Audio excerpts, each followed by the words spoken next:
नमस्कार सभी को। Good evening to all. आज के संभाषा के सत्र में आज का हमारा टॉपिक है ओवुलेशन डिसऑर्डर्स। सबसे पहले तो मैं यहाँ पर ओवुलेशन के बारे में बताना चाहूंगी और फिर हम ओवुलेशन क्यों नहीं होता है, ओवुलेशन कैसे इंड्यूस किया जा सकता है, ओवुलेशन क्यों जरूरी है। ओवुलेशन आई थिंक ये एक मेंस्ट्रुअल साइकिल का अहम हिस्सा है।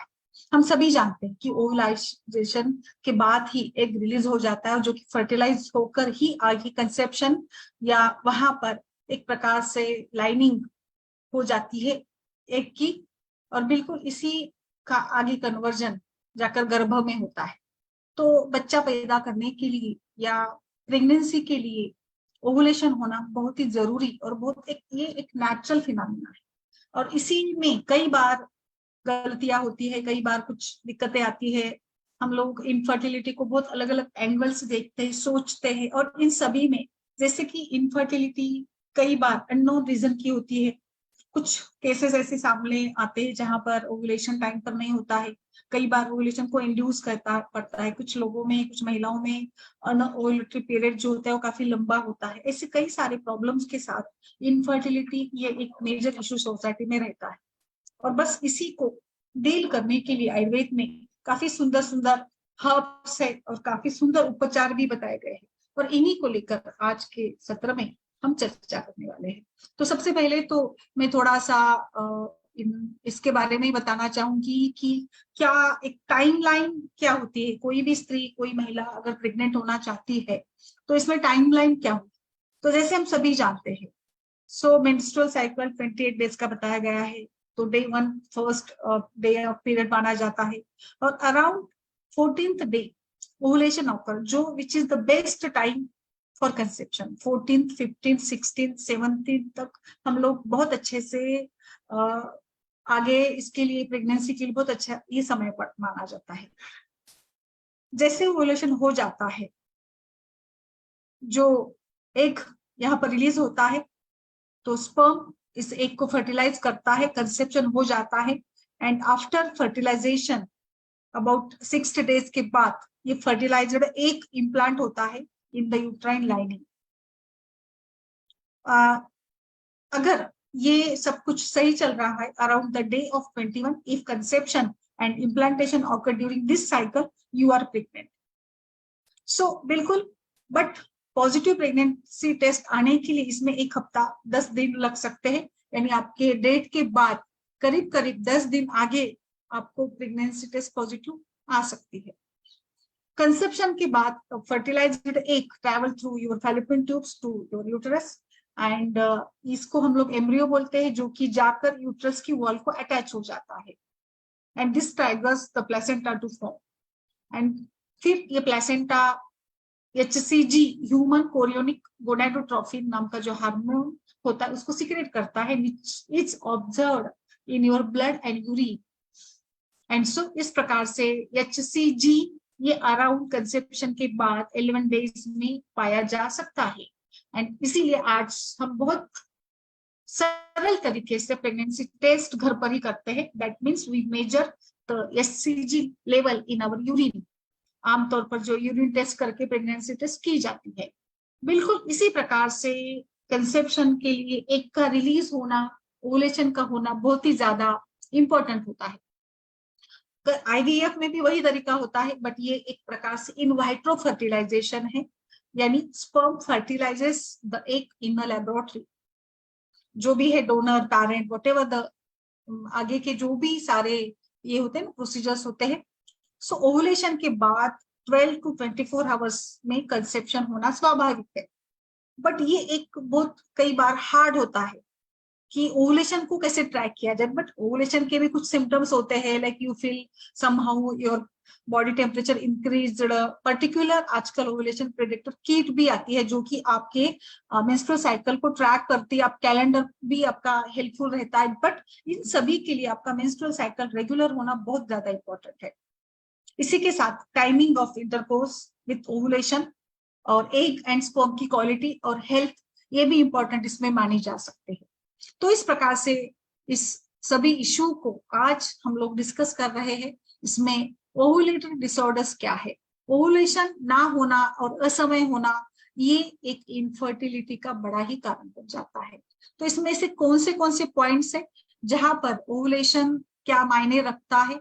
तो जैसे मैं बता रही थी आपको कि जहां पर कंसेप्शन के लिए हम टाइम लाइन जो तय करते हैं उसमें 9, 10, 11, 12, 13, 14, 15 ये दिन, और फिर 16, 17, 18, 19 डे बहुत ही ज्यादा इंपॉर्टेंट होते हैं। और फिर जैसे कि बाद में, उसके बाद में का जो काल बताया गया है, ऋतु व्यतीत काल, और इसमें त्रिदोषों का भी बैलेंस, अगर या त्रिदोषों का जो स्वाभाविक स्वभाव है तो ये भी हमें देखना पड़ेगा। जैसे कि जो मेंस्ट्रुअल साइकिल है चल रहा है, ब्लीडिंग हो रही है, ये वात प्रदान कह सकते हैं। एक्चुअली बात का जो काल होता है ये पित्त का प्रदान है, बट इसमें ही इस पित्तावस्था में ही, यानी ओवुलेशन ही पित्त प्रधान काल है, बट इसी ओवुलेशन के लास्ट एंड में या इस पित्त के लास्ट काल में कफ का जो एक ये होती है, कफ की अधिकता होती है, ये कफ प्रदान काल हम लोग इसको मान सकते हैं। और इसी समय पर हम लोग आगे के कंसेप्शन के लिए भी यहाँ पर जो भी सारी पार्श्वभूमि है, जो भी सारी तैयारी करनी होती है, उस तैयारी को हम लोग करते हैं। और बिल्कुल अभी अगर हम लोग इसको, जैसे मैंने बताया कि एक फिजियोलॉजिकल प्रोसीजर है, और बिल्कुल इसी प्रकार से ये शरीर में होती है, और इसमें वात का एक प्रधान रोल रहता है, अपान वायु का प्रधान रोल रहता है इन सब क्रियाओं में। और इसीलिए यहाँ पर जो कि बीज तैयार होता है, इसमें भी बाकी सारी चीजें और आहार विहार, ऋतु, क्षेत्र, बीज, अंबु, इन सभी का भी बड़ा रोल प्ले होता है। और इसी के साथ आगे जैसे ये सारी जो भी डिसऑर्डर्स है या क्या हमें कैसे करना है, ये भी हमें यहाँ पर विचार करना पड़ता है। ओवुलेशन डिसऑर्डर्स क्यों होते हैं? क्यों किसी महिला में नॉर्मल ओवुलेशन नहीं होता है? What are the problems with ovulation? It depends upon the reproductive hormones. अगर महिला के शरीर में हार्मोन्स का लेवल इम्बैलेंस है, कोई हार्मोन ठीक से तैयार नहीं हो रहा है, that means ovulation disorders are defined as disturbances in the production of an egg, or also known as the oocyte or ovum during a woman's menstrual cycle। और ये आपके अलग अलग कंडीशन में हो सकते हैं। जैसे आमतौर पर इसका कारण है हाइपोथैलेमस डिसफंक्शन। हाइपोथैलेमस जो कि एक ग्लैंड मानिए, इसको एनाटॉमिकल स्ट्रक्चर मानिए, जो कि कंट्रोल करती है सारे एंडोक्राइन सिस्टम को, एंडोक्राइन ग्लैंड्स को। हाइपोथायराइडिज्म और हाइपरथायराइडिज्म दोनों कंडीशन में ओवुलेशन ठीक से नहीं होता है। नेक्स्ट, अभी जो एक मेजर इशू चल रहा है सोसाइटी में, और इस मेजर इशू के साथ ही निश्चित रूप से हम देखते हैं ना कि आजकल सोसाइटी में जिस प्रकार से एक पीसीओडी व्याधि का बड़ा ही प्रमाण चल रहा है, पीसीओडी व्याधि बहुत जोरों पर है, it is like a pandemic. और इस प्रकार से इस पीसीओडी का होना भी ये एक ओवुलेशन डिसऑर्डर ही है, पीसीओडी यानी ओवुलेटरी डिसऑर्डर। नेक्स्ट है प्री मैच्योर ओवरियन फेलियर, यानी समय से पहले ही ओवरी अपना काम करना बंद कर देती है। जैसे आजकल अर्ली मेनोपॉज बहुत ज्यादा है। अर्ली मेनोपॉज ये एक नॉर्मल नहीं है, इसको आपको पोस्टपोन करना है। हाउ टू पोस्टपोन, ये मैंने कई बार के सत्रों में बताया है। बिकॉज जो समय जिस चीज का होता है ना, काल का बड़ा रोल प्ले होता है, तो आप खुद से ही आपके ओवरीज को और रिप्रोडक्टिव सिस्टम को बस्ती, शोधन आदि सभी चिकित्सा से सपोर्ट करके आपके ओवरीज को पुनः कार्यरत कर सकती है। सो प्री मैच्योर ओवरियन फेल्यूर ये भी बड़ा इसका एक कारण है। टू मच प्रोलैक्टिन, प्रोलैक्टिन एक हार्मोन है जो कि ब्रेस्ट मिल्क को प्रमोट करता है। अगर ये ज्यादा मात्रा में सीक्रेट होने लगता है तो इसी के साथ भी ओवुलेशन ठीक से नहीं होता है। बिल्कुल, अभी आगे देखते हैं कि इसके अगर ओवुलेटरी डिसऑर्डर है तो क्या क्या समस्या आती है। जैसे कि हमने देखा पीसीओडी में ज्यादातर इरेगुलर पीरियड्स होता है, और कभी कभी एकदम से रजोनाश यानी absent of period, mood changes, anxiety, depression, nervousness, weight changes भी होते हैं लाइक हाइपोथायराइडिज्म। और हाइपर में जैसे वेट गेन ये हाइपो में पाया जाता है, and weight loss mostly occurs with hyperthyroidism. ऐसे में हमें क्या करना है? सो हमें improving the quality and frequency of ovulation, यानी आपको यहाँ पर गर्भाशय को या आपके रिप्रोडक्टिव ऑर्गन्स को ऐसे तैयार करना है। Our treatment plan should be focused on improving the quality and frequency of ovulation. और इसमें मॉडर्न साइंस में तो फर्टिलिटी मेडिकेशंस होते हैं जो कि स्टिमुलेट करते ओवरीज को to produce and release the egg. और बिल्कुल इसमें बहुत अच्छा रिस्पॉन्स भी मिल जाता है। इसमें लाइफस्टाइल चेंजेस भी बहुत ज्यादा इंपॉर्टेंट है। पेशेंट को हमें इंकरेज करना चाहिए लाइफस्टाइल चेंजेस को, और वेट को कम करना है। कई वेट बढ़ा है, कई वेट कम हुआ है, तो वहां पर बढ़ाने की जरूरत है। रेगुलर एक्सरसाइज, स्ट्रेस रिलीफ करना, बहुत सारी ऐसे मेथड से हम लाइफस्टाइल चेंजेस कर सकते हैं, जिसमें थायराइड हार्मोन पर भी काम करना है, हाइपो या हाइपर व्हाटएवर। बट आपको इस थायराइड हार्मोन को T3 T4 को नॉर्मल लेवल पर लाना है, जिसके लिए विरेचन और बस्ती बहुत अच्छा काम करती है। और इसी का सहारा लेकर हम लोग यहाँ पर काम कर सकते हैं। अभी चलिए आगे बढ़ते हैं। ओवुलेशन में या ओवुलेशन डिसऑर्डर्स को किस प्रकार से हम एक रूप दे, किस प्रकार से इसको ये कर सकते हैं कि कैसे हमारा ओवुलेशन ठीक रहेगा। तो इसमें सबसे पहले तो जैसे मैं बात करना चाहूंगी, इसमें विरेचन का बड़ा अच्छा रोल रहता है, क्योंकि बिल्कुल ये पित्त प्रधान काल है, तो पित्त कहीं ना कहीं कम है, या पित्त की विकृति या पित्त के क्षय के कारण ही कहीं ना कहीं इस प्रकार से बीज ये एक रिलीज नहीं हो पा रहा है, बिकॉज बीज is directly related to the ovulation process and absence of बीज is related to anovulation. So बिल्कुल यहाँ पर इम्बैलेंस इन अर्थो ये रिजल्ट करेगा बीज दृष्टि पर, and it is the main reason of anovulatory cycle. ये अनओवुलेटरी साइकिल आजकल लाइफस्टाइल डिसऑर्डर के रूप में मान सकते, जो कि जैसे मैंने बताया फूड एब्सॉर्प्शन, इसमें आपने बाकी सभी दोषों का भी रोल निश्चित रूप से रहेगा। धातु क्षय है, या फिर अवरोध जन्य स्थितियां है, वात दोष का बढ़ना है, पित्त की विकृतियां है, और बिल्कुल वात पित्त के प्रभाव से ही मेंस्ट्रुअल साइकिल डिमिनिश होना है। और जो दोष का मार्ग है स्त्रोत से, उसमें भी कहीं ना कहीं कुछ अवरोधजन्य स्थितियां आ जाती है, जिसके साथ पेशेंट को पीसीओडी, स्कैंटी ब्लड मेंसेस या इरेगुलर मेंसेस, और फिर ओवुलेशन ठीक से नहीं होता है। बिल्कुल जो फीमेल इनफर्टिलिटी का कारण है, 26 to 44% में फीमेल इनफर्टिलिटी का मुख्य कारण है ओवुलेटरी फैक्टर। और बिल्कुल इसीलिए हम लोग यहाँ पर आज बात करने वाले हैं इसको लेकर, हाउ टू इंड्यूस ओवुलेशन। इसमें आपको पित्त को बढ़ाना है। मैं कुछ यहाँ पर हर्ब्स की भी चर्चा करूंगी, और आपको निश्चित रूप से पित्त प्रधान आहार का, विहार का यहाँ पर उपयोग करना है। ओवुलेशन डिसऑर्डर में अगर हम लोग पीसीओडी को मान लेते हैं, तो आई थिंक पीसीओडी एक बड़ा ही व्याधि है, जिसको अलग अलग तरीके से सोचना पड़ता है, जिसमें विरेचन से लेकर, अगर ओबेस पीसीओडी है तो उद्वर्तन, लेखन, शोधन, ये सारी थेरेपीज आपको करनी है। If lean PCOD is there, आपको धातु क्षय पर काम करना है। ओबेस पीसीओडी में अवरोध पर काम करिएगा। अवरोध दूर करने के लिए आमपाचन, दीपन, विरेचन, शोधन, बस्ती सबका प्रयोग। लीन पीसीओडी में भी वही रहेगा, बट हमें यहाँ पर इसी के साथ साथ धातु क्षय पर भी काम करना है, यानी आपको धातु का बल बढ़ाना है, तो यहाँ पर आगे रसायन गृह चिकित्सा देनी पड़ेगी। So ovulation disorder which are related with the PCOS, इसमें बहुत अच्छे काम करने वाले कल्प है वरुण आदि कषाय, वरुण टैबलेट, कांचनार गुगुल, कांचनार कषाय, बहुत अच्छे से इस पर काम करेंगे। लेखन, जैसे मैंने बताया ना, ओबेस पीसीओडी, अशोक, हर प्रकार के ओवुलेशन के लिए, ओवुलेशन डिसऑर्डर के लिए अशोकारिष्ट, अशोक चूर्ण, अशोक घृत, ये सब कुछ बनाकर आप यूज कर सकती है। दशमूलारिष्ट जो कि वात पर काम करेगा।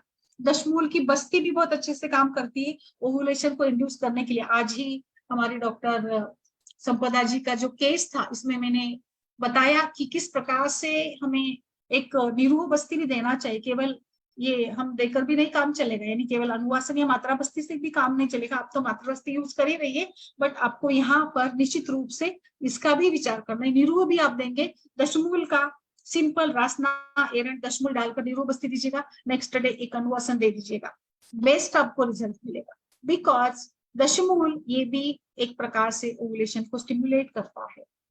एक और मैं द्रव्य बताती हूँ, एक कल्प बताती हूँ, इसको मैं हम लोग बहुत उपयोग भी करते, चंद्रप्रभावटी। It is the best drug जो कि रिप्रोडक्टिव सिस्टम को एनहांस भी करती है, और ये ओवुलेशन को भी एनहांस करती है।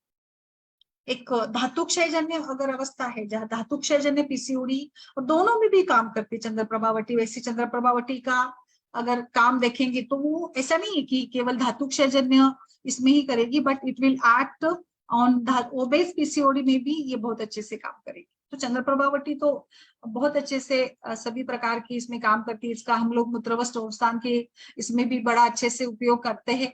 ये ब्लड प्रेशर वगैरह में भी काम करती है। ये खास करके स्ट्रेस मैनेजमेंट को और इम्प्रूव करती, ओवरऑल आपके बल को इम्प्रूव करती है। और हम अलग अलग तरीके से इसका उपयोग हर एक कंडीशन में करते हैं। तो बिल्कुल चंद्र प्रभावती ये रजक को भी इम्प्रूव करती है, और इसीलिए यहाँ पर रजक को इम्प्रूव करने के लिए और ओवुलेशन को इम्प्रूव करने के लिए हम इसका प्रयोग कर सकते हैं। तो चंद्र प्रभावती आप जरूर डालिएगा, आपको यहाँ पर बहुत अच्छा इसका रिजल्ट मिलेगा। बिकॉज ये ना केवल मतलब हम तो वैसे पुरुषों में भी यूज कर सकते हैं अलग अलग प्रकार के सारे जो कि मूत्र स्रोत से रिलेटेड है उन सभी में। बिकॉज चंद्र यानी मून और प्रभा यानी ग्लो, तो चंद्र के से प्रभा शरीर को प्राप्त होती है, और इसीलिए इसका हम मूत्र विकार और सभी प्रकार के व्याधियों में बहुत अच्छा उपयोग करते हैं। क्योंकि इसमें जो द्रव्य डाले गए ना, इसमें भी गुग्गुल है, वंशलोचन है, लौह है, तेज पत्ता है, और इन सभी के साथ ये शिलाजतु है जो अच्छा ये कर, इसमें वचा भी है। सो वचा भी इंप्रूव करेगा फंक्शन को। मुस्ता पाचन वगैरह का भूनिम्ब है, शुंठी भी है, पिपली है। ऐसे ये सारे जो द्रव्य हमने इसमें यूज किए हैं, इसका उपयोग दोषों पर होता है। और इसी प्रकार से हम चंद्र प्रभावती का भी उपयोग इस कंडीशन में बहुत अच्छे से कर सकते हैं। इसी के साथ साथ चंद्र प्रभावती का तो अच्छा रोल रहता है। वरुण आदि कषाय है, योगराज गुग्गुल हमने यूज करना है, ये तो सारा जैसे मैं बता रही हूँ इसी प्रकार से हम लोग करते रहेंगे। इसी के साथ साथ अशोका का भी कोई विकल्प करिएगा। शतावरी, देखिए शतावरी के बारे में तो रोज हम लोग चर्चा करते हैं बिकॉज, बट शतावरी को कोई ऑप्शन ही नहीं है। आप शतावरी जरूर, सिद्ध शेरपाक, शतावरी तेल का पीचू, शतावरी घृत बनाकर प्राण करवाना, शतावरी चूर्ण देना, अश्वगंधा के साथ दीजिए, ब्राह्मी के साथ दीजिए। दूसरा एक मैं बताऊंगी कुमारी एलोवेरा, ये भी ओवुलेशन और खास करके पीसीओएस रिलेटेड है, तो उसमें भी अच्छे से काम करती है। एक और फॉर्मुलेशन मैं जरूर बताना चाहूंगी जो कि बिल्कुल यहाँ पर बहुत अच्छे से अपान वायु पर काम करता है, वो है पिपलादी योग, और जो कि खास प्रेगनेंसी यानी इनफर्टिलिटी पर काम करता है। इसमें आगे आपको मैंने आज चित्रकाति वटी का भी बताया था मैडम को, संपदा जी को, कि चित्रकाति वटी भी, देखिए चित्रकाति वटी हम अग्निवर्धक आम पाचन के रूप में यूज करते हैं। चित्रकाति वटी चित्रक उष्ण गुण का है, और चित्रक ये बिल्कुल ओवुलेशन को भी एनहांस करता है। And so we must go with चित्रकाति वटी। बस्ती कर्म ये एक प्रकार से क्या कैसे काम करता है, बस्ती का काम कैसे होता है। सो इसमें जो भी तेल आप डालेंगे, आपने जैसे मैंने अनुवासन बताया था, वॉटेवर मात्रा बस्ती बताई थी, ये जो मेडिकेटेड ऑयल है, it absorbs through the intrauterine wall and vaginal route, and it stimulates the receptors, and this will ultimately improve the ovulation. And so ये हम यहाँ पर मैं खास करके मात्रा बस्ती और उत्तर बस्ती की बात करूंगी, बिकॉज उत्तर बस्ती का बड़ा रोल रहेगा इस ओवुलेशन को इंड्यूस करने में। जो भी आपको अगर प्रैक्टिस नहीं उत्तर बस्ती की, तो यू कैन गो विथ मात्रा बस्ती। एक और द्रव्य बड़ा अच्छा इसमें काम करता है, हम इसका अलग अलग रूप से उपयोग कर सकते हैं।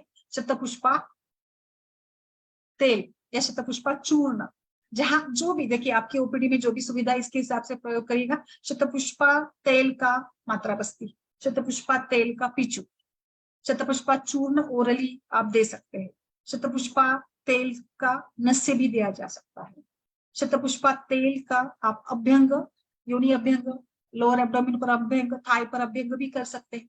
बट पीचू या बस्ती देते हैं तो it will increase the endometrial thickness, और ये इंड्यूस करेगी ओवुलेशन को। और इसका शतपुष्पा के ऊपर बहुत सारे रिसर्चेस हुए हैं, इसलिए मैं हमेशा मेरे ट्रीटमेंट प्लान में शतपुष्पा बताती रहती हूँ। और जो कि यूट्रस को डायरेक्टली काम करता है, और ये मेंस्ट्रुअल फ्लो को भी इंप्रूव करता है। तो जहां पर रजक क्षय है, अमेनोरिया प्राइमरी सेकेंडरी है, it is the safest one और बहुत कॉस्ट इफेक्टिव है, और फर्टिलिटी इंप्रूव करने में भी काफी अच्छा रोल प्ले करता है। शतपुष्पा को अगर आप शतावरी के साथ कंबाइन करती है तो आपको दोनों काम हो जाएगी, यानी शतावरी धातु क्षय पर काम करेगी एंड शतपुष्पाई हार्मोन लेवल पर काम करेगी। आप नस्से दीजिए, बस्ती दीजिए, चूर्ण दीजिए, आप काढ़ा बना कर दीजिए, जो भी फॉर्म में देना है, बट इट विल वर्क।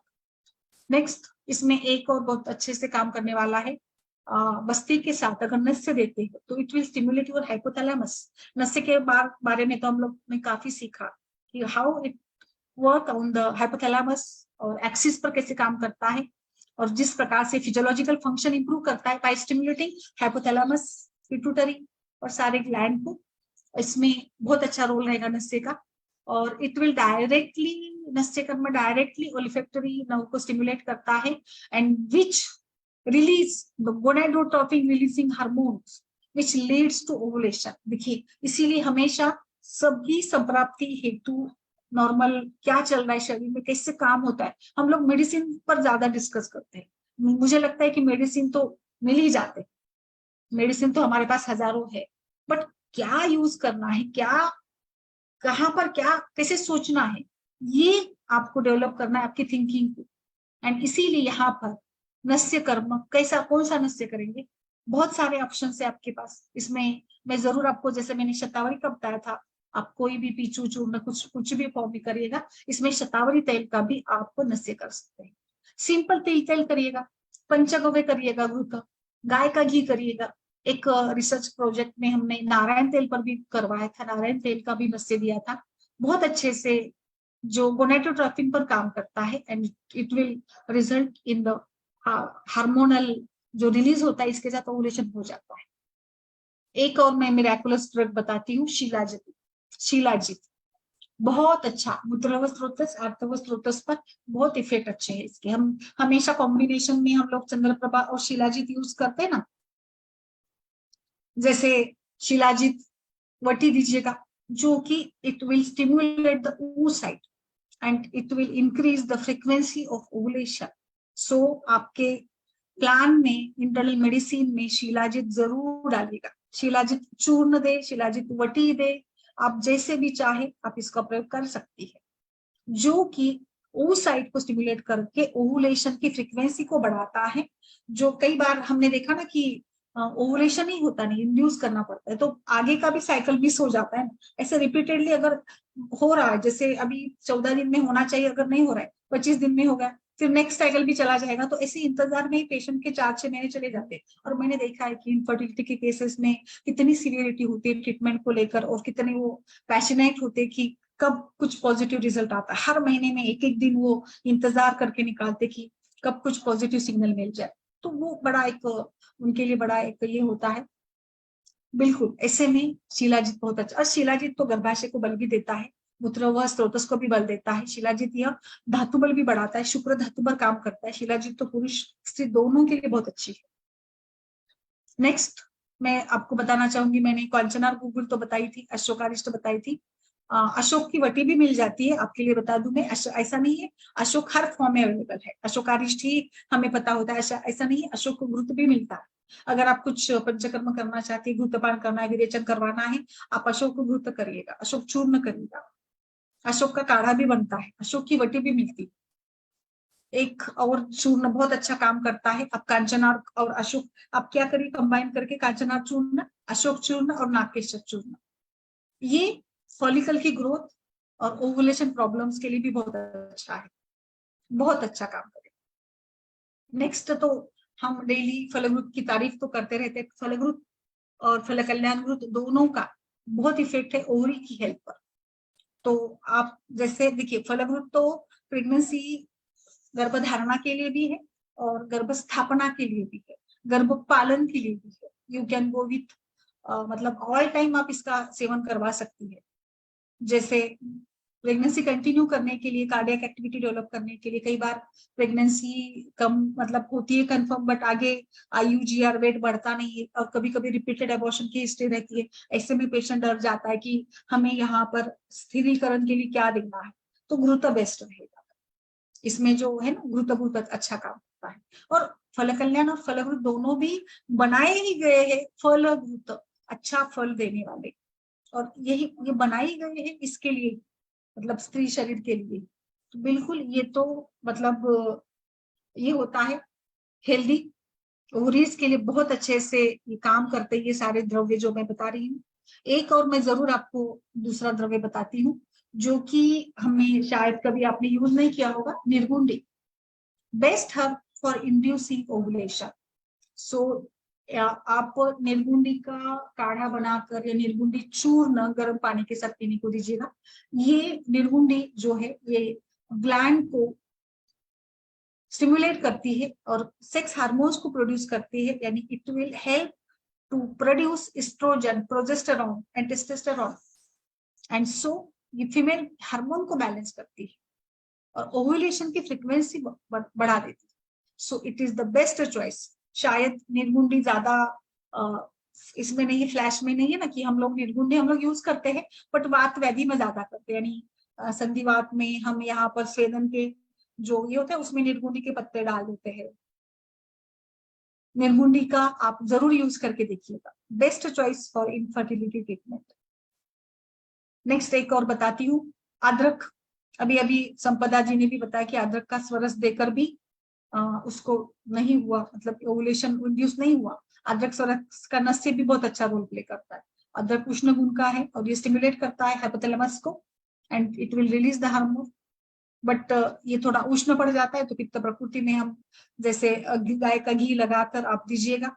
फिर अगर आपको नहीं अच्छा लग रहा है तो अदरक का रस भी पीने को दे सकते हैं। एक और ऐसा ही काम अच्छा करता है मसाला, फ्लैक्ससीड, अतसी। अतसी और नागकेशर बहुत अच्छा कॉम्बिनेशन जो कि हार्मोन्स को बहुत बैलेंस करता है और ये ओवरऑल सारे आपके रिप्रोडक्टिव साइकिल को ही बैलेंस करता है। नेक्स्ट और एक द्रव्य बताना चाहूंगी, वृश्चिकली, जो कि मोस्ट इफेक्टिव द्रव्य है ओवुलेशन के लिए। इसमें कैल्शियम है, इसमें एंटीऑक्सीडेटिव प्रॉपर्टीज है और जो कि महिला को एबल बनाता है और जो मतलब it is rich source of vitamin A, C K, potassium, sulphur वगैरह, आयरन वगैरह भी है इसमें, and so it will stimulate the ovulation. Ovulatory factors पे हम लोग चर्चा कर रहे हैं, तो देखिए इस प्रकार से हमारे पास अनगिनत से ऑप्शंस आ जाते हैं। प्री मैच्योर ओवरियन फेल्यूर ये डिफरेंट सब्जेक्ट आता है, बट इसमें भी आपको आपके ओवरीज को यहाँ पे प्री मैच्योर यानी क्या, अर्ली एजिंग, अर्ली मेनोपॉज, आपकी ओवरीज अचानक से काम करना बंद कर रही है तो क्या करेंगे। एक्चुअली यहाँ पर रसायन चिकित्सा, भ्रूण चिकित्सा ही काम करती है, जीवनीय, भ्रूणीय। आप ओवरीज को सपोर्ट करिए, ओवरीज को पुनः कार्यरत बनाइए। पुनः कार्यरत बनाने के लिए उसको क्या करवाना पड़ेगा आपको, you have to increase the बल बढ़ाइए ओवरीज का बाय गिविंग शतावरी, शतावरी आदि, पिचू, बस्ती, फलग्रुत, फल कल्याणक, दाढ़ी, घृत पान, कुष्मांडावले का पान और कई सारे, मतलब आप पहले आप पाचन, शोधन करिए, विरेचन करिए, बस्ती दीजिए एंड देन गो फॉर रसायन। इसमें जीवंती, काकोली, चिर काकोली, दशमूल, गुरुची, पुनर्नवा, एरंड बहुत अच्छा काम करेगी। तो इस प्रकार से ओवुलेशन फेल्यूर यानी ओवुलेशन ठीक से नहीं हो रहा है तो कहीं ना कहीं इसमें मेरा विचार यही रहेगा कि धातु क्षय है या अवरोध जन्य स्थिति को आपको ये करना है, तो उसको इस अवरोध को आप हटाइएगा। इसी के साथ साथ जैसे हम शतावरी की बात कर रहे थे तो अश्वगंधा चूर्ण भी आप दे सकते हैं जो कि स्ट्रेस लेवल को कम करेगा। अश्वगंधा और ब्राह्मी दीजिएगा। जहां पर लग रहा है आपको कि अवरोध बहुत ज्यादा है और आम भी बना है तो वहां पे वमन का प्रयोग कर सकते हैं। इसमें एक और मैंने यूज करते हैं हम लोग महाराष्ट्र में काफी अच्छे से, इसका जो बनियान ट्री होता है ना, वट का, क्योंकि वटांकुर का तो हम लोग पुसवन में भी उपयोग करते हैं जो कि फर्टिलिटी रेट को भी बढ़ा देता है। सो वट ये भी बहुत अच्छे से वट जटादि चूर्ण आता है, उसका उपयोग करके भी ग्रोथ हार्मोन रिलीज हो जाते हैं जो इस प्रकार से ओवुलेशन समस्या या फिर प्रीमैच्योर ओवरियन फेल्यूर के लिए बहुत अच्छा काम करता है। अश्वगंधा मैंने बताया था आपको, इसी के साथ आप कपिकच्छु वगैरह भी ऐड कर सकते हैं, या फिर गोक्षुर करिएगा, गोक्षुर भी काफी सुंदर काम करता है, या सिंपल त्रिफला भी दे सकते हैं जो कि फर्टिलिटी प्रोसेस को बूस्ट करती है। गोक्षुर, त्रिफला, गुरुची, इनका कॉम्बिनेशन काफी सुंदर काम करता है, तो आप इसके साथ भी चल सकते हैं। इस प्रकार से हमने यहाँ पर ये विचार करना है कि रूट लेवल क्या है, ये पित्त प्रधान काल है और बिल्कुल इसी प्रकार से हम लोग इसको बढ़ाएंगे, आगे इस पर विचार करेंगे। बीज निर्माण पर हमें काम करना होगा।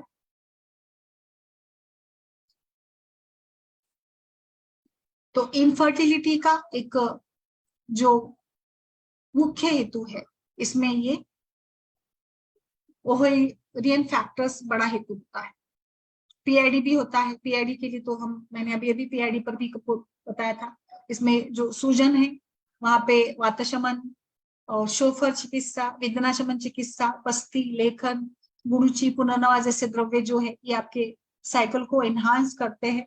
और बिल्कुल एक प्रकार से एंडोक्राइन सिस्टम, यहाँ पर मैं बताऊं आपको, ऐसा नहीं कि ओवुलेशन के लिए सिर्फ लोकल या पिचू या विरेचन ही है, बट एंडोक्राइन सिस्टम को भी बैलेंस करिएगा, और इसके लिए ही मैंने नस्य बताया था आपको।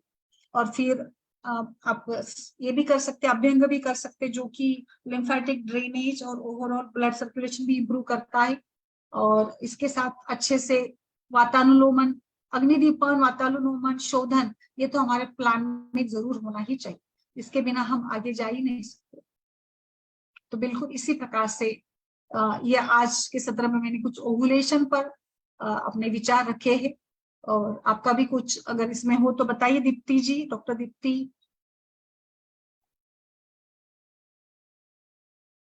डॉक्टर शशि जी, क्या डाला है? दशमूल बस्ती में क्या क्या द्रव्य लेना चाहिए? दशमूल, सेंधव, शहद, शतपुष्पा, स्नेह। यस मैम, एरंड भी डाला जा सकता है।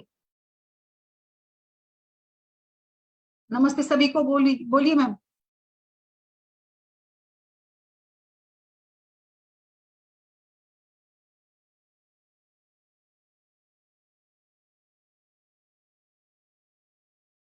मंदाकिनी जी, सभी डॉक्टर्स बोलिए मैम।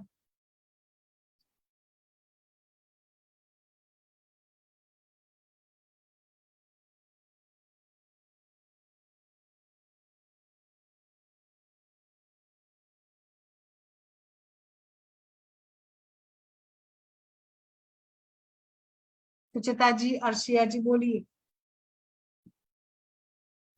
डॉक्टर मंदाकिनी, अर्शिया, सुचिता जी बोलिए मैम, आपका क्या अनुभव है ओवुलेशन को लेकर?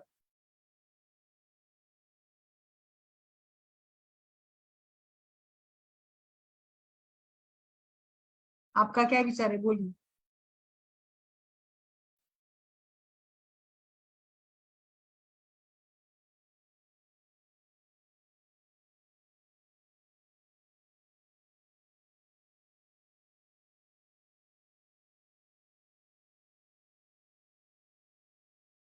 अच्छा, ओके। यस यस, और बोलिए मैम।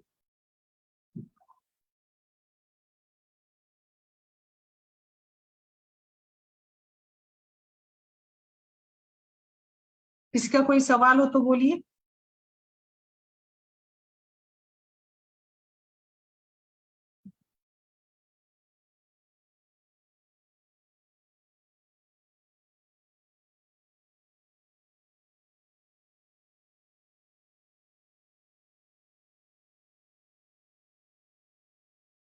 डॉक्टर हर्षा जी, आप क्या देती है बताइए।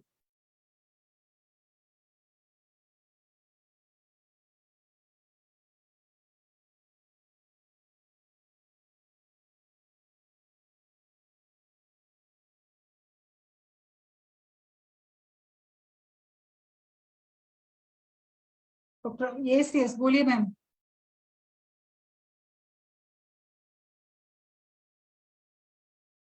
अर्शिया जी, मंदाकिनी जी।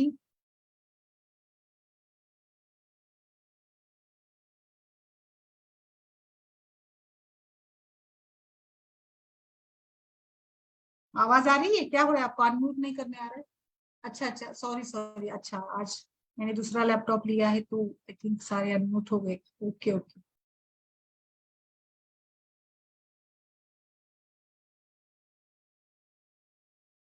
Okay okay, sorry sorry ma'am. है तो ये ऑप्शन, अभी करिए, सारे अनम्यूट करिए। करिए, अभी ट्राई करिए। अर्शिया जी। हाँ यस, यस करिए। मैम, अब हुआ मैम। ओ सॉरी सॉरी, मैं भूल गई, आज दूसरा लैपटॉप देखा, यूज कर रहे थे। ओके, बोलिए।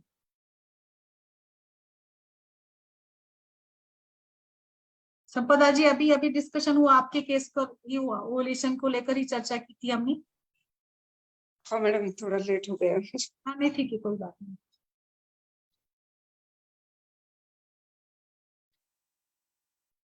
बोलिए।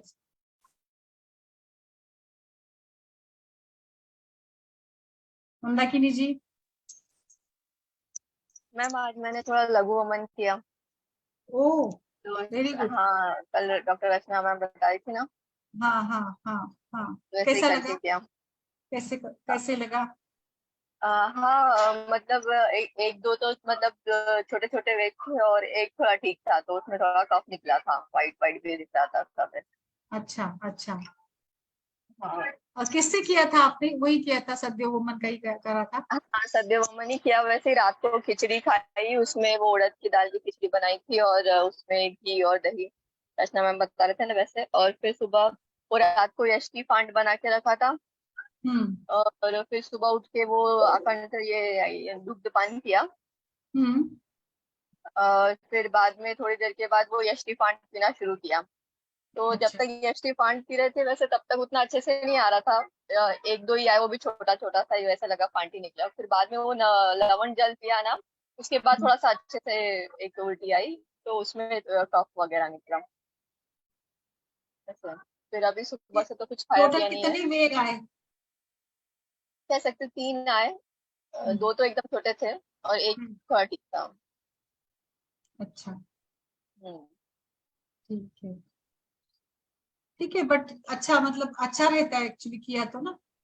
हाँ, मुझे थोड़ा वो कफ की ऐसे दिक्कत हो रही थी, ऐसे गले में हम्म कफ और ऐसे कफ कफ लग रहा था, हम्म। तो जैसे ना सेमी लिक्विड टाइप ऐसे बार बार आ रहा था, ऐसे लग रहा था। अच्छा तो अच्छा। मैंने सोचा कि अब ऐसे कफ का उद्देश्य हो ही रहा है तो थोड़ा करके देख लूं। बिल्कुल। जी। और बताइए संपदा जी, बोलिए मैम, आपके उसके बारे में बताइए। हाँ मैडम, पंचकर्म के लिए पेशेंट ज्यादा कोई तैयार नहीं होता। ज्यादातर ओपीडी बेसिस पर ही करना पड़ता है। हम्म अ, तो ओपीडी बेसिस पर सुबह एक पेशेंट था, वो सुबह जो हम्म। डिस्क्रिप्शन दिया था उसमें वो सब दिया था, तभी रप्चर नहीं हुआ था। अच्छा। और पहले की महीने की हिस्ट्री कैसी थी उस पेशेंट की? 2 साइकिल्स ऐसे ही थे। एक डिलेड ओव्यूलेशन, डिलेड हाँ। 21-22 डे पर रप्चर पहले साइकिल में था, और रप्चर होने के बाद भी वो कंसीव नहीं हुई। डिलेड ओव्यूलेशन रप्चर होने के बाद भी कंसीव क्यों नहीं हो पाते पेशेंट? मैंने तो मतलब एक ये पेशेंट को देखा है कंसीव होते हुए डिलेड में भी, होता मतलब है क्या? नहीं, 21। कभी हाँ कभी होते, कभी कभी नहीं होते। हाँ, वो है। और मैम एज और बाकी सारे फैक्टर्स बताइए पेशेंट के ना। हाँ, मैंने जो एक देखा था उसकी एज कम थी। हाँ 28 ईयर्स थी, और दूसरा एक था वो 31 ईयर्स, सेकेंडरी इनफर्टिलिटी थी, उसमें भी ऐसा ही अनुभव आया। अच्छा, कुछ तो गलत हुआ है, यानी कुछ तो बात हुई है ना, इसलिए शायद। मैंने मैडम वो पंचकर्म के लिए तैयार नहीं थी। हम्म तो उसका पहले 3 महीने हम्म वो हिमालय का यूकेर फोर्ट, कुबेराक्षवटी, कुमारी आसव, हम्म। फलगुरु ऐसा 1 मंथ ऐसा दिया। 1 मंथ पहले रसपाचक, रक्तपाचक, और हम्म ये बाकी दिया था। हम्म। दूसरे महीने में चंद्रप्रभा, कुमारी आसव, दशमूलारिष्ट, अच्छा। और तीसरे महीने में इंडिस की थी, ओव्यूलेशन इंडक्शन, हम्म। लेकिन वो फिर भी नहीं। मैम मानसिक इसमें कुछ ज्यादा सोचती वोचती है क्या वो पेशेंट? वैसे तो सभी इन जनरल फैमिलियर, फैमिलियर जैसा सब कुछ नहीं बताते हैं पेशेंट। हम्म। वो भी है। उनके हस्बैंड की रिपोर्ट नॉर्मल है दोनों की।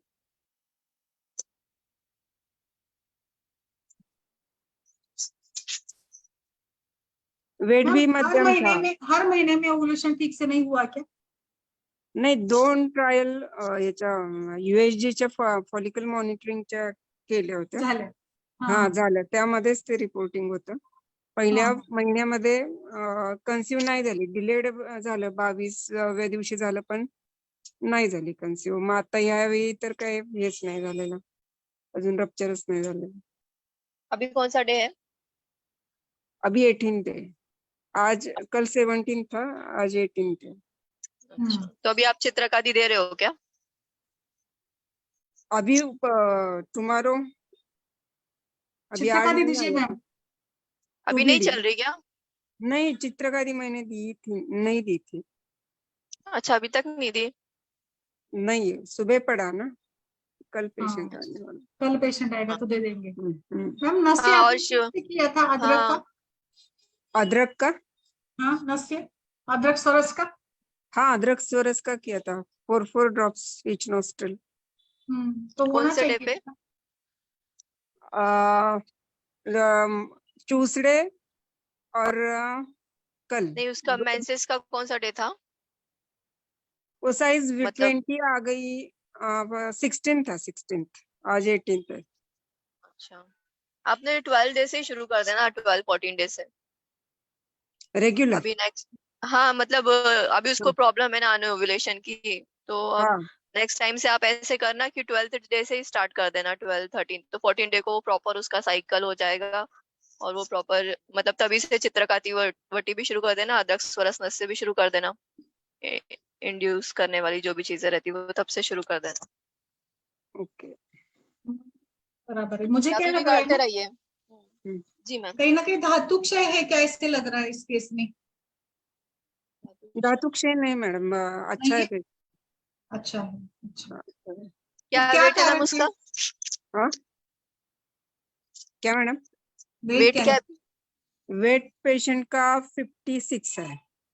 हाइट, हाँ, हाइट 5'2" है, 5 फुट 2 इंच. ठीक ही 5 है फीट वैसे तो। 2. हाँ, आप उसकी ट्रीटमेंट में कुछ मानसिक भी ऐड किया है आपने? नहीं नहीं, मानसिक नहीं कुछ ऐड किया.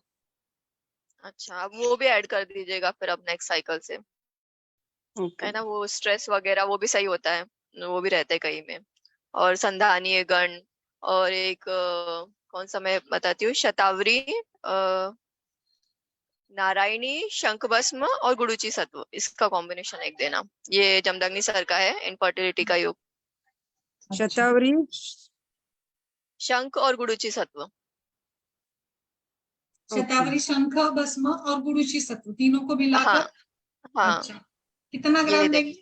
300 मिलीग्राम क्या देंगे, कितना देंगे? हाँ, अभी चूर्ण मतलब अभी चूर्ण तो 2.5 ग्राम के आसपास ले लीजिए शतावरी का, और ये गुडुचि सत्व 500 मिलीग्राम तक ले लीजिए, और शंख भस्म 125 मिलीग्राम के आसपास ले लीजिए। ये कितने दिन देने ऐसे का? ये देते रहिए आप, उसको भी देते रहिए, और उसके हो सके तो उसके हस्बैंड को भी दे दीजिए, और एक मानसिक भी ऐड कर दीजिए, और संधानीय गण भी ऐड कर दीजिए। और जब उसका ये आने लगे ओव्यूलेशन का टाइम, 12th वगैरह डे से 10th डे से आप ये शुरू कर दीजिएगा, अदरक स्वरस नस से और ये चित्रकादी वटी वगैरह। ओके. और आप वो उत्तर बस्ती को तो रेडी नहीं है ना वो? नहीं नहीं, उत्तर बस्ती ओपीडी बेसिस पर है. अच्छा, तो पिचू बट तो भी फिर दे भी दीजिए एटलीस्ट। पीछू दे सकते हैं ना, पीछू वगैरह तो हाँ, कर सकते हैं उत्तर बस्ती। पीचू कौन सा? उसको यूएसजी सब नॉर्मल है क्या मैम? यूएसजी नॉर्मल है, एचएसजी नॉर्मल है.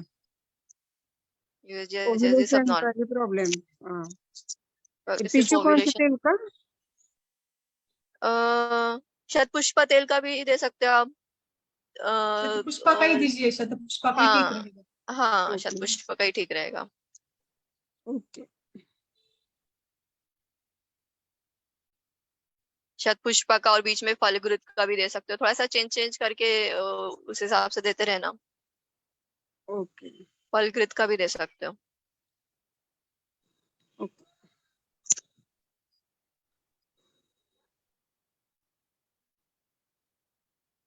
और कुछ और मैम? कन्विंस करने की कोशिश कीजिए मैम, शोधन के लिए हो जाए हाँ, तो वही। बहुत अच्छे रिजल्ट्स मिलेंगे, बोलना। किसके लिए? शोधन के लिए? शोधन के लिए, हाँ हाँ, हाँ शोधन और सिरावेद करवा लीजिए। हाँ हाँ. हाँ, एक्चुअली एटलीस्ट लघु विरेचन तो वमन दे सकते हैं ना विरेचन तो मैम, विरेचन। हाँ वो तो इजी है, वो तो क्या उसको बोलना इजीली हाँ हो जाएगा। विरेचन कर सकते हैं। उसका मतलब कैसा कोष्ठ है? कोष्ठ मध्यम कोष्ठ, क्रूर नहीं, मृदू पण नहीं। देखिए उसको नेक्स्ट टाइम कन्विंस करने की कोशिश कीजिए, और एटलीस्ट सिरावेद तो करवा ही लीजिए। हाँ सिरावेद कर सकते हैं, विरेचन कर सकते हैं, हाँ इतना तो इंटू करवा रख ही लीजिए। सकते हैं।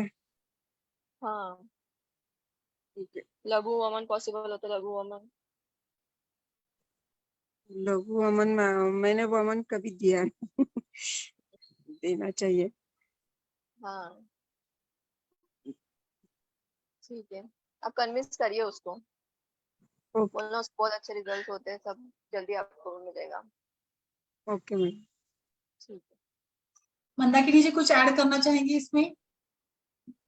डॉक्टर मनोहरा जी। हाँ, मुझे तो लग रहा है कि इसमें ना नस्या भी करना चाहिए 3 दिन और, अदरक स्वरस वाला जो है, मेरे हिसाब से।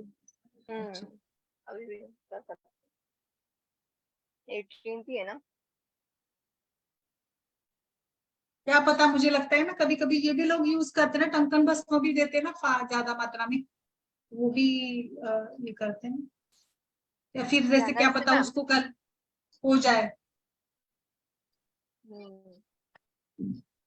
आज पिछली अगर बार रात को 22 दे देते तो चलता था। हाँ बोलिए बोलिए।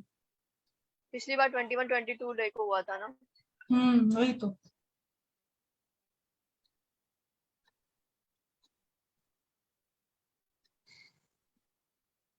और शतपुष्पा चूर्ण भी मैम उसको कंटिन्यू लेने का दीजिए आप, इंटरनली भी है मुझे ना भी मैम? लग रहा है सत्य पुष्पा आपने ना। बताया ना शायद इंटरनली भी लेते रहना चाहिए कंटिन्यू। मैडम शतपुष्पा से ऐसा सुपर ओव्यूलेशन वगैरह नहीं होता ना, बहुत सारे फॉलिकल्स, बहुत सारे, ऐसा कुछ नहीं। ऐसा तो कुछ किसी से रिजल्ट मिला नहीं अभी तक तो। ऐसे आपको लगता है क्या, कभी मिला आपको कुछ ऐसे? नहीं नहीं, मैं पूछ रही हूँ, नहीं अच्छा। मिला, मैंने यूज ही नहीं किया अभी तक। हाँ, आपको मिलता नहीं क्या शायद उधर, ऐसा नहीं कुछ? मिलता इधर, नहीं। ओके, तो कैसे करेंगे फिर ये चित्रका दीदी जी, मैम चित्रका दी बात देख लेते हैं। या फिर निर्गुंडी वाला भी है, वो भी अच्छा रहेगा, निर्गुंडी करके दीजिएगा। या अभी अभी के लिए तो मुझे लगता है ना चित्रका दी वटी दे दीजिएगा अभी के लिए तो, इस हाँ पेशेंट के लिए तो। मॅडम ओटी पोटावर शेकलं तर चालतं का नाही चालत तसं? चालतं, पण मग चालतं. शेकण्यापेक्षा ना हा, तुम्ही थोडस म्हणजे तीळ तेल किंवा काही तेल लावून थोडासा मग शेक मसाज द्या, नुसतं कोरडं शेकण्याने नको. नको पण तेल लावून द्या, म्हणजे मग त्याचा काहीतरी चांगला फायदा होईल, म्हणजे होईल. पोषण हा होईल, तर बल तरी वाढेल, असं काहीतरी चांगलं होईल. नुसतं ते शतपुष्पा शेकणं तेल म्हणजे से, ते अनकम्फर्टेबल वाटेल पेशंटला. आपने बताया ना मैम शतपुष्पा तेल से अभ्यंग करके फिर सेके तो बेहतर है। उनको मिलता ही नहीं बोल रहे ना तेल। वो तो ऑनलाइन भी मिल जाएगा, मंगा के रख लेना नेक्स्ट हाँ, टाइम मंगा यूज। के रखिएगा, आपको लगने ही वाला है अभी आगे। ओके. आप कहाँ रहते हो मैम, संपदा मैम? सांगली डिस्ट्रिक्ट, महाराष्ट्र. तो वो पंसारी वगैरह का तो चूर्ण तो मिलता ही होगा ना? नाही प्रॉपर सांगली नाही. अं, गाव आहे हा छोटं. हा, अच्छा अच्छा इस्लामपूर नजदीक है. जंक्शन है, टाकारी जंक्शन, अच्छा। रेलवे जंक्शन, बड़ा जंक्शन है. किर्लोस्कर वाडी, पलूस, टाकारी. पलूस, अच्छा. जहाँ मैडम बिल्कुल आयुर्वेद का कुछ भी इधर आसपास के 20 किलोमीटर में नहीं है, कोई प्रैक्टिस नहीं कर पाता. तो आप ही लीडिंग प्रैक्टिशनर अच्छा बन क्या जाएंगे। मोनोपोली हो जाएगी, मोनोपोली हो यस, जाएगी आपकी। आयुष दर्पण में ज्वाइन हूँ, मेरी 60% प्रैक्टिस आयुर्वेदिक हो गई. वेरी गुड, कहना देखिए कि अभी आप इतना अच्छे से कर रहे हैं, और करते अच्छा, रहिए, कुछ नहीं हाँ, है आप। और अब थोड़ा अच्छा इसी बोर्ड वजह वोर्ड भी से लगाइए मैम। बोर्ड, हम्म हाँ, पढ़ने की भी आदत हो गई है, टॉपिक्स पढ़ने हम्म की, बुक्स मंगाए, जो जो टॉपिक अच्छा, पूरे उस पर कुछ ना अच्छा कुछ है, पढ़ते रहने से नहीं पढ़ता मैम, सच रहे. में अगर आपने क्लास करा और बाद में थोड़ा पढ़ा ना, तो बहुत इफेक्ट होता है, बहुत बहुत. और रिवीजन हो जाता है ना एक बार पढ़ने से थोड़ा। यस.